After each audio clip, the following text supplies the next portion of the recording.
The Eagles is one of his all-time favorite bands. Same with Journey. Oh, wow. Yeah.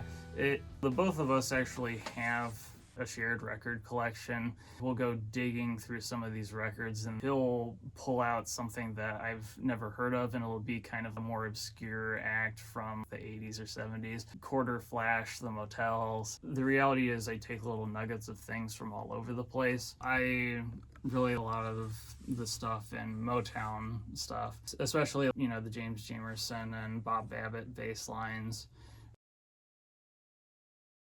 Al Di Meola, I think just because of his syncopation, and there was kind of him and I think his name is pronounced Paco de Lucia. They were both kind of interesting players to me at that point. Acoustic guitar stuff, the Goo Goo Dolls come up for me. The textures that they can create with the acoustic guitar. Listening to Iris and Name, those are just incredible as far as almost just telling a story before the lyrics even come in. Used to shine your eyes and pretend your life is what you wanted. It's what it took to see. I think that Live Out Loud is a good title for it. Oh, yeah. The lyric is as powerful as the music. It really does fit together. Did a masterful job with the lyric. Did you write it with the idea that you were going to collaborate? What's funny is that what ended up being the very, very end of that little guitar motif thing, I actually had that idea first. I think what ended up being the chorus came second. And I had those two pieces, and pretty much immediately after I had those two pieces, I was hearing her vocals on it. That's how I ended up reaching out to her. It's only been recently that you've started to play publicly, is that right? Yeah, that December of 2023 was the first time that I had ever played out. That first Bring Your Song was the first time that I had done something like going out and performing on my own. What made it a viable option for you when it didn't seem it was before to play in public? I really had been struggling with, I guess, just kind of finding my place and my people after I had graduated college, especially because I had kind of lost a lot of friends just kind of through people moving on to different things. And so I really kind of struggled for, I don't know, maybe 6 months to a year or something like that, where I had no friends outside of my family. I was kind of just feeling almost desperate to an extent for connection.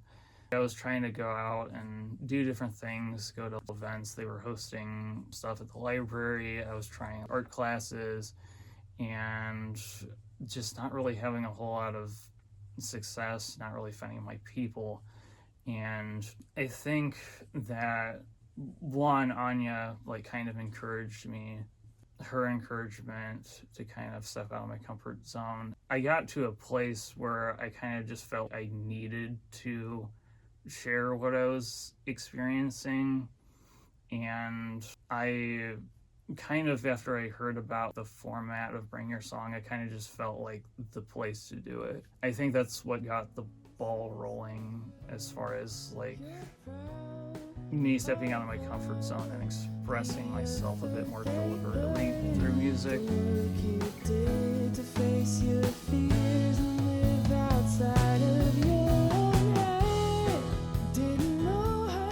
I'm used to, 3 or 4 on the outside, 5 different patterns inside the same song, and you've got, 42 billion. How did you approach it? I definitely underestimated how many different pieces there went into it. I tried to view it a little bit less strict. This thing happens, and then this thing happens, and then this thing happens, and then we go back and we do it again. Because that just didn't work for the song. It doesn't do that. There's no lyrical repetition at all. Kind of writing it as a progression rather than as we have one idea that we're coming back to. Even though it does do that. There's a grand idea, and then there's a journey that it just kind of walks through. Yeah. But trying to view it as tell a full story start to finish.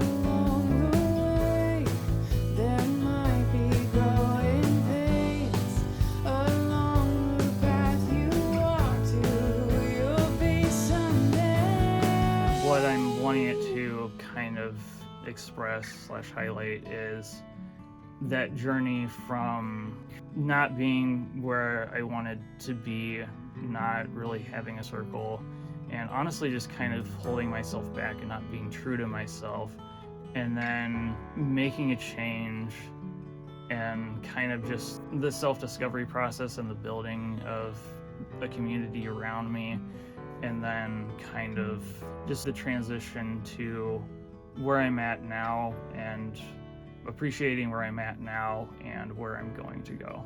Yeah.